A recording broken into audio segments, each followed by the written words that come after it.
there's something to be said for looking back and going, what are the rules and rhythms that I'm following? What are the things that are constricting me or containing me and holding me in a space that, do I like that? Yeah. I want to have consistent rhythms in my life. People that I know that are really healthy have good rhythms. So we're not saying trash all your rhythms. But just ask yourself, where's that come from? Do I like that? Does it serve me the way I want it to? And is this where I want to be? I'm Angela. And I'm Chad, and we discuss issues that couples face in everyday life. Then we set you up to have a conversation with your partner that's designed to bring you closer together. This is the Connecting Couples podcast with the real Emhoffs. Real conversations for a real connection. All right, welcome back. Here we are in episode 5, trying to unpack for you what Sue Johnson calls a raw spot in her book, Hold Me Tight, or in the faith-based version, Created for Connection, what we've been discussing as a past wound that shows up in your present relationship. And so we've given some examples of raw spots that are clear in our relationship, or a little bit more clear because we've processed them. For example, me not liking jewelry or gift giving or gift receiving, or Chad when I ask him if he fed the dogs and it has to do with getting in trouble when he was a child. And so we have been having quite a few conversations over the last few weeks about raw spots and past wounds and how they show up. And what we want to do is talk you through our process of figuring out if something is just a trigger at play in our relationship, or if it actually is a past wound, or if it's something that is a pattern that is reoccurring. And so we have quite a few great fights and things to bring to you. It should be a lot of fun. Man, we were talking about this, I was thinking, this isn't just big raw spots, like things I remember, like, delayed obedience, disobedience, or like getting spanked, right? Like punishment in my childhood created raw spots. But it's also the little things, the subtle rules that were at play, the things that I was told over and over and over that weren't the big instances. They were these small instances where it's like I saw my parents or people around me do things a certain way for a long time, and eventually I fit into that mold.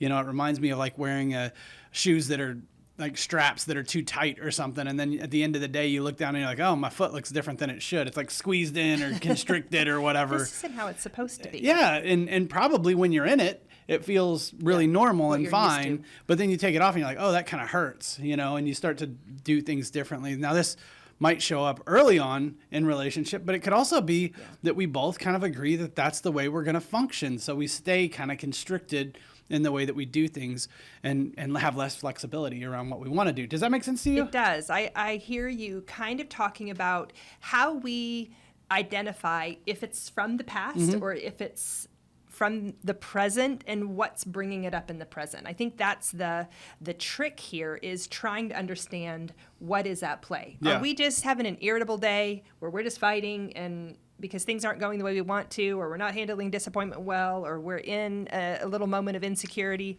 Possibly. But if there are things that keep reoccurring, themes that keep reoccurring around content, there is a good chance that there was an underlying message attached to them. And so we want to unpack a couple of them.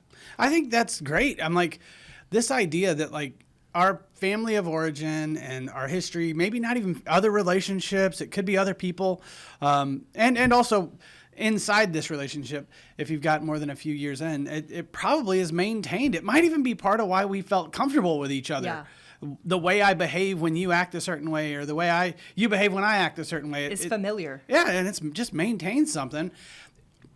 I think what I'm trying to ask is, like, when you notice something doesn't feel good, like you have a plan for your day, you have a plan for how you want things to go, and this is leading into some of our conversation, but if you have a plan for it, and then it doesn't go that way, and then at the end of the day, you're kind of feeling bad, I think it's worth it to stop and go, where did that get off track? What went wrong? What went wrong?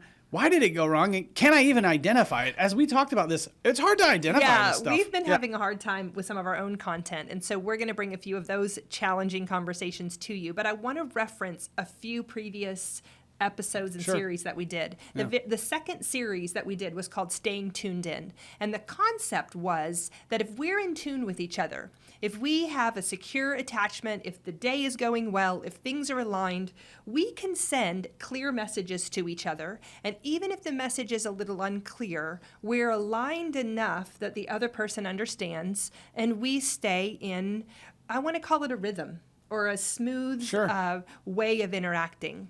Yeah. But sometimes, maybe more often than we'd like, I am sending a message to Chad, and the message has something embedded in it that's distorted.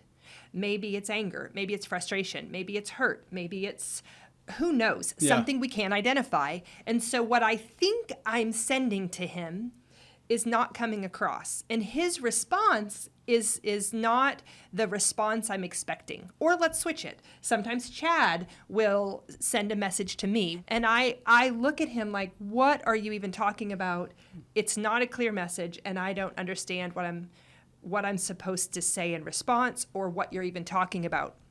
So first, in our present, identifying, hey, I think you're trying to tell me something, and I don't know what it is, or you're clearly communicating something, and I don't think I'm picking up the message. That might be kind of the first reveal that something's at play here, and we don't quite understand what it is. So that, go back if you haven't and listen to that series, Staying Tuned In, that talks about identifying some of the deeper feelings and what happens with our behavior or what our partner sees when we feel those. That's a great place kind of to start. Also, our holiday series, and we've already kind of referenced this once, but we did a family rules episode where we shared some of our own family rules. But that's where we kind of want to dive in right now to a family rule that got uncovered. And we even discussed it a little bit in that, but we want to bring it back up. And it's around an idea that it's not okay to be sick. Is that the best way to say that? It's not okay when you're not. Well, we did that whole series on COVID, and we kind of talked about this too. But Oh, that's right. That was another sick at home. series. Yeah. But I think it shows up lots of times. Like if I'm tired, which I'm not very tired very often, and maybe this is me, kind of cushioning that or couching that in something right now. But I'm like, but if I'm tired or if it's been a hard week or whatever, if I'm stressed out and I want to just go do something that's healthy for me, whether that's take a nap or go for a bike ride or go work on something, I don't know, whatever the thing is, all right? It's really hard for me, number one, to ask, but it's also like you have a plan for the day too, or how this should go. Yeah. And so then it gets convoluted. It gets lost, right? It's like, how do we navigate a space like that where it's like being sick or being tired or stressed out? What do we do with that? I would even say, now that we're talking about this, and this is what we want to do is kind of talk in front of you about our own process. You're right. It's not necessarily only around sick. I would say we don't rest well. And we've referenced this a little bit. But there's something there when either one of us wants to do what, by the way, is really healthy and just relax or just have fun or just hang out or just sit on the couch and watch TV or any of those things. The other person, if we're not really on that same page, will try to push or motivate, and now we're always doing, and there's constantly something going on there. And we've discussed this because both of us have a desire, especially with our daughter, to build more rest in, build more downtime in, but there's something at play. And so we kind of unpack, like, what is the underlying message? And we're able to kind of discuss it. I just think that work is so valued. I mean, in my family, in my house, I think it has to do even with another conversation about the money stuff that we're going to talk about. But I'm like, it just is like, if you're not working, if you're not hustling, if you're not fixing, if you're not, then it's kind of like, oh, you're kind of lazy or something. Like you should get it together and go do something healthy or make money or work hard at whatever it is that needs to be taken care of. And so, like, inside me, it's like, I don't know that this is all you. I'm not trying to point fingers at all. But I'm like, I think I have a tendency to go, man, I need to get up. I shouldn't be laying here. I shouldn't. And it's kind of, it's hard to stop. It's hard to rest. I mean, thinking about vacations. The other day I was thinking like, hey, let's go to the beach or let's go to this or that. I'm like, first of all, it's a lot of money to go spend on not doing anything, no return. But then second, I'm like, what am I going to do? Sit on the beach? People talk about retirement. And Rest is the return. Rest is actually the return that we don't allow. I've heard that before, but I'm like, it doesn't seem to like sit well with me. I'm like, I can go to a vacation, but even our vacations, Ange, like we're like, okay, let's go do, planned. Let's do, or do 25 things. Yeah. Even if like we did this once, we went to Florida, we had no plan. We were just going to go travel around. We rented a car, rented hotels as we went down to Key West, came back. It was great, but we didn't stop. Like it wasn't like you're sitting on a beach. I think it was one of our episodes, and I can't remember now, where I talked about before I met you, I dated someone, and we were only a month into dating, and he said, I have a deal-breaking question to ask you. In your family of origin, did you guys rest on your vacations? And I laughed out loud. And I'm like, no, every minute of every day of our vacations were planned. And then he broke up with me. Well, I'm glad. And he knew something that I didn't know. Yeah. But even as you're talking about this, it brings me back to being pregnant with Avery. And prior to that, you and I had a few conversations around being sick. You got the flu once, or I had something and had to rest. And there was a little bit of tension, but we didn't dig into it. But I got pregnant with Avery, and it wasn't my first trimester. It was my second trimester that I had like dizzy spells where I felt seasick. I didn't feel like throw up sick, but I felt seasick, and I couldn't walk around. I felt like I was going to fall over. And so there was about a week where I was laying on the couch, and I remember laying on the couch, and I could see the downstairs bathroom thinking, I really need to get up and go to the bathroom, but I feel so dizzy that I'm going to fall over and I'm going to lay here. And I crawled to the bathroom to go to the bathroom because I couldn't walk, and I crawled back to the couch and climbed up on the couch and stayed laying down. And I started crying because I thought, I'm worthless right now. Like, I can't even walk myself to the bathroom. What is wrong with me? Millions of women all over, the world do this, and I am failing at it. And I remember pitching it to Chad later, like, I have no value. And I shared with a few of my, people that I share shame triggers with. And Chad's like, you are growing a human. You get a pass. Like, it's okay. It's not even a pass. Well, for me, it just, there was this deep down lie, I I'm believe. supposed to keep working. Or, and that I think is what is at play here. I mean, that's an extreme case of it, but on a Saturday, when it's a pretty day, we don't say, let's do nothing and go to the park, which would be really good for our family. We say, oh, we have 11 projects. Let's get 5 of them knocked out. Or, And I'm like, I think that's something that makes us fit well, because I'm not one to like just sit around. I like to do things. We I like do. to build things. We get a lot of stuff done. Yeah, but I'm like, it also is a challenge. Right. And it's something that we should be able to go, hey, do we want our weekends? Do we want our life to look like that? And I think, or do we want it to be different? I think we had started identifying we want it to be different. And even as you talk about vacations, that's 2 things at play that are past messages that we're bringing to the table. Yeah. 1, don't spend a lot of money with no return. 2, you can't take a lot of time that's unproductive. And so if we go on a restful vacation for a week, our internal triggers must be on fire. I don't know how I'd feel about that.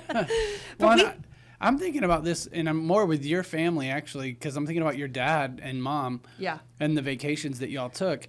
I mean, and thinking about being a parent also. Yeah. Like, it's cool to go camping if you're the child.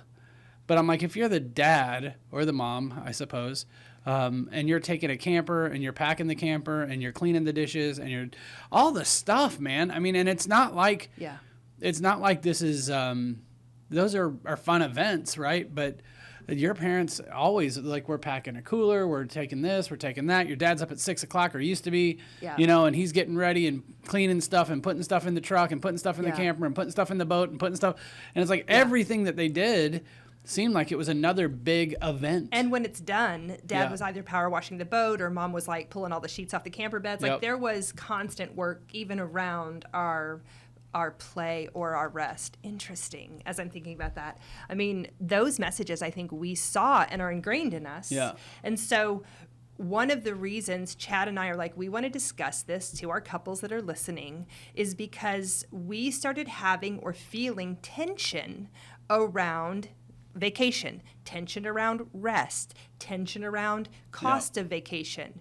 And it's interesting because we see other people And this is the important thing Chad has mentioned before. We get feedback from other people and the choices they make. And we use feedback from others, the greater community, local people, our friends, our family, and we use that feedback to inform, are we doing it right? Is this okay? Yeah. You know, maybe in a faith community, we're getting that kind of feedback, or in a work community, we're getting feedback that helps us adjust to work.